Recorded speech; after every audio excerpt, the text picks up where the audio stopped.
What does it mean to sugarcoat something? Look, when there is data that's very intense, it's not always wise to reveal the data as it is. So you either censor part of it or you describe it in a softer manner. That's not sugarcoating, that's just being practical. A lot of people call sugarcoating is just being practical, okay? What is sugarcoating? First of all, sugarcoating is an English expression. There is no real thing as putting sugar on someone as a coat, okay? Or maybe if you're decorating cake, but okay. To sugarcoat something simply means that there is evil, or maybe not even evil, there's something dangerous, but you deny the danger thereof. That's sugarcoating. For example, if you have a parent who's an adult who can't handle that his or her will is challenged, and now there's this helpless human being, 4 years old, and he smacks the kid to make sure that his or her will is validated. That's first of all, this child abuse, that's being coward, and that's being a failure as a human being because you can't handle frustration. Not only can't you handle frustration, you choose the cowardly way of inflicting harm on the defenseless human being who's also dependent upon you. When this happens, people have to call it adult and ask him, well, what the heck did you do? Hitting a small human being, what's wrong with you? You have aggression? Why don't you go to the box club, fighting one of those guys to fight with? Huh? Oh, what's wrong with you? Just hitting a small kid. What the heck? What can a small kid do to you? You're the adult. The kid can't do anything to you. You get what I'm saying here? But what often happens is, especially among pagan Christians, they sugarcoat it. They say, well, it's discipline. The child needs to learn to respect. He needs to learn to validate the feelings of the parent. What? So a grown man or a grown woman would also want to evaluate their own feelings and their own thoughts. They don't want to take responsibility for how they think and how they feel. They choose the easy way to act out against someone. And instead of taking out on someone who can fight back, they choose to act out on someone who's dependent upon them. Just because some will of theirs is not acknowledged. And you say that it's a child's fault because the child needs to validate that individual, that grown adults unexamined expectations. What? That's sugarcoating. That's very dangerous. Because then you're teaching people that authority figures have a right to harm you when their will is not validated, no matter how absurd and out of hand their will is. By the way, I'm not promoting negative behavior of kids towards parents, absolutely not. Just, I want to point out the following. Kids are human beings. We all start as kids. And kids don't have the ability to think in complex ways. That's why kids tend to say things in a very raw manner that people tend to find hurtful. Why? Because they can't think in complex manners yet. Around age 6 or 7, this is developed. So kids, especially at a very young age, they tend to notice things far better and far sharper than most adults. So when a kid malfunctions, it is because something's wrong with the environment. But now you're telling me that it's the kid's fault that the environment doesn't add up? Whether it's the parents or just the culture in general? What the heck is that? That's sugarcoating, and that's dangerous. Okay, something else. You have this minister in a country, let's say he's the Minister of Justice, and he is going through the cold cases. There were many homicides that were not solved. And the minister wants all these homicides solved because he thinks 2,000 cold cases is way too much for the low population we have here. Let's say the population was around 1.2 million people.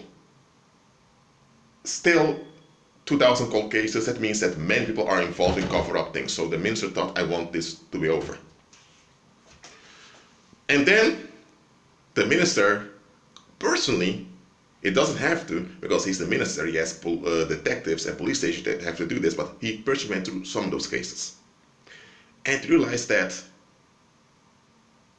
the individual that ended up as a homicide victim, years before that, they were the target of violence collectively, whether by their own relatives or by their ex-partners.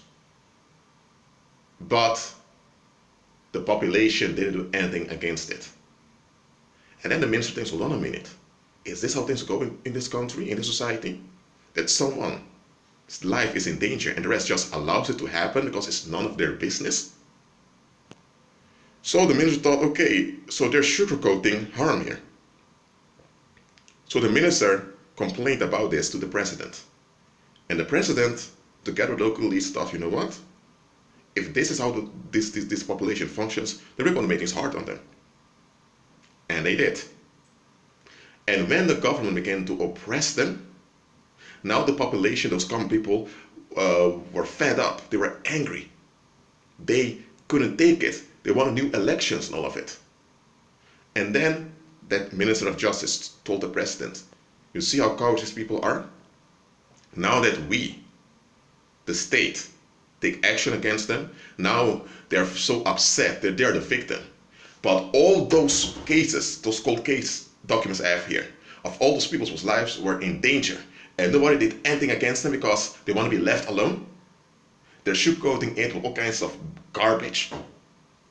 And the president told the minister, sir, I understand your frustration, but that's just how many common people are. That's the people we govern. We have to deal with them.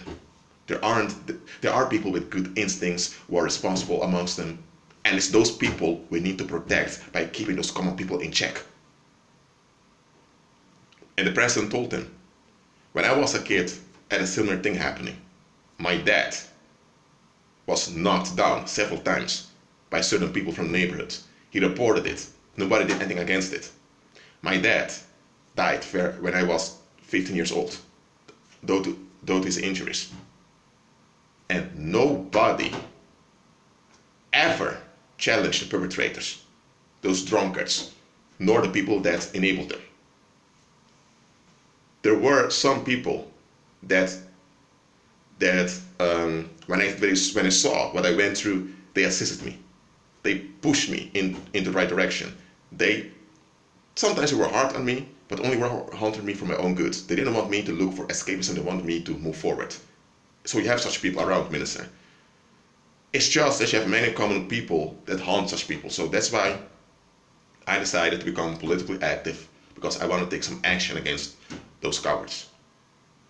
Well, I can't guarantee justice, but I can repress those cowards as much as possible. Now look, this was a long parable, I know, but I want to highlight something to you here. Sugarcoating is when there is danger, but you deny the danger just to be left alone, just to be at ease. Now, of course, when you acknowledge something and something's quite intense and you know how to deal with it, that's different. But come on, when things are obviously dangerous, a threat to human health, a threat to human lives, and you just allow it to happen because you have some relief you want to hold on to, that's sugarcoating. Sugarcoating is not that when, for example, you have an employee that works somewhere and you have some people that can't stand him, that you're telling him, you know what, that guy can't really stand you, well, he has his reasons, so-called reasons. If you say it like this, you are being factual, but you don't overwhelm the victim with the data. But if you just say to someone, well, people just don't like you because this and this and that, then you are cooperating with victimization. Because you shouldn't agree with victimization to begin with. So not sugarcoating does not mean that you just throw out raw data like it is. People just have to find a way to deal with it. Yes, consider your audience, consider people's feelings, but not at the expense of safety. And that's a trick with many social norms. Many social norms, when you look at them, are sugarcoating. Look, you should consider people's feelings, how people feel, and people's well-being. Of course you do. Not at the expense of people's safety. Okay? And it's another thing. Giving people the right to have a negative will is sugarcoating, and it's a crime. The government's office will be not considered a crime because they don't have the capacity to deal with it, but the Most High considers it a crime. Against him, against the universe, against human population, it's a crime. So to grant people the right to have the reasons for having a negative will, or to have sympathy for the negative will of someone, that is a crime. It's sugarcoating. Sugarcoating is a crime. Well, I hope I've explained to you what sugarcoating is and what it isn't. I don't sugarcoat. I make sure that when I transfer data, I do it in an effective manner for the benefit and well-being of those who are listening. That's what I ought to do. That's my obligation. But I will not call danger non-danger, just to keep people happy. And if something is complex, I'll admit it's complex, and I'll need to dive more into it. Well, that's it for now. Agree with Christ and be at peace.